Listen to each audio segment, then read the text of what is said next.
Today, I would like to discuss the unstated functions of government. It is because of these functions that we should be suspicious and fearful of that institution. They are the reason that free people must place strict limits on government and always keep it under control. When we think of government, our thoughts tend to gravitate toward its stated and legitimate functions. If we aspire to live in freedom and dignity, we must always remember what government is. Government is force. That is, government achieves its ends through the threat of or actual use of violence. When government imposes taxes, its propositions to citizens is, if you don't give us the money we want, we'll take it from you by force and we'll put you in prison or will otherwise harm you. When government bans some item, its propositions to citizens is, if we catch you with said items, we will take you by force and put you in prison. Without the threat or use of violence, taxes would not be paid and laws would not be obeyed. Every law that is passed simply creates more conditions under which government may use violence against citizens. And this helps us to understand Thomas Paine's point of view. He said that government, even in its best state, is but a necessary evil. In its worst state, it's an intolerable one. And why? Because when we grant government the authority to use violence to achieve its legitimate functions, it's difficult to keep government from using violence for evil purposes.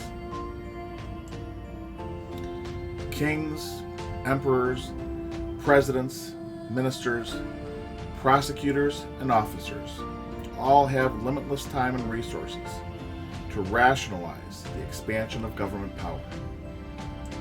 And even with the best of intentions, when left unlimited, government returns to its historical and primary functions: plunder and control. The original model for government was that government should command and people should obey. If we think of power as being a pie, government had 100% of that pie.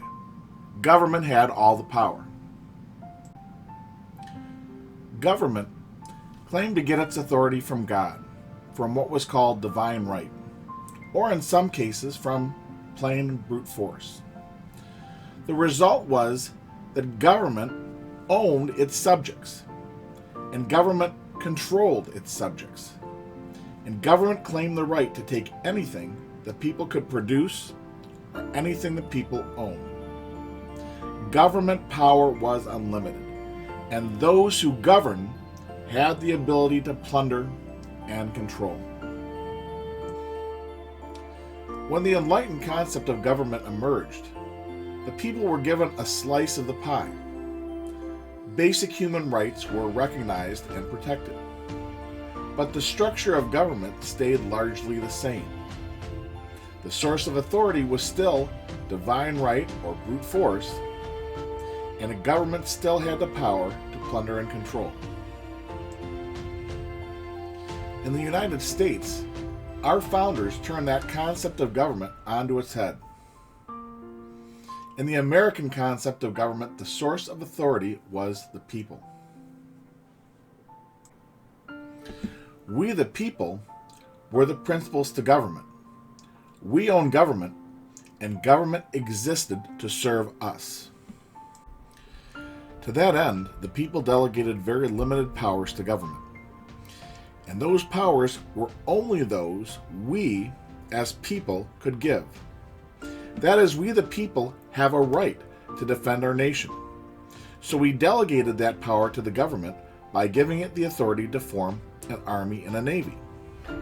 We delegated to government the power to impose very limited forms of taxation, duties, imposts, and excises to pay for the legitimate, enumerated functions of government.